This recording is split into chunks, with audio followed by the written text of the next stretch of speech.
Take ownership and take responsibility. So நிறையா time நம்ம லைஃப்பில் என்ன ஆகும்னா, ஃபெயிலியர் ஆகிட்டோம் அப்படின்னா என்ன செய்வோம்னா, நம்ம வந்து நம்மளோட ரெஸ்பான்சிபிலிட்டி எடுக்க மாட்டோம்.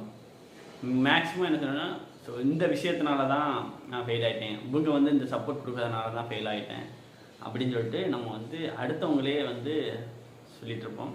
பட் இதில் விஷயம் என்னென்னா, நம்ம வந்து அந்த சப்போர்ட்டையோ அந்த ஒர்க்கையோ நம்ம எப்படி பண்ணணும்னு தெரியல.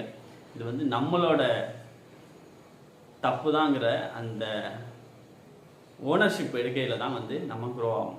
ஸோ நிறையா பேர் பீப்புள் சக்ஸஸ் ஆகிறவங்க எப்போதுமே என்னென்னா, ரெஸ்பான்சிபிலிட்டி அவங்க ஓன் பண்ணுவாங்க. ஸோ எந்த விஷயமும் தப்பாக போச்சுன்னா, இது வந்து என்னால் தான் தப்பாக போச்சு, எந்தெந்த விஷயங்களில் நான் கரெக்ட் பண்ணால் இதை நான் சக்ஸஸ் ஆக முடியும்னு சொல்லிட்டு அப்படி ஓனர்ஷிப் எடுத்து ரெஸ்பான்சிபிலிட்டி எடுத்து ஒர்க் பண்ணுவாங்க.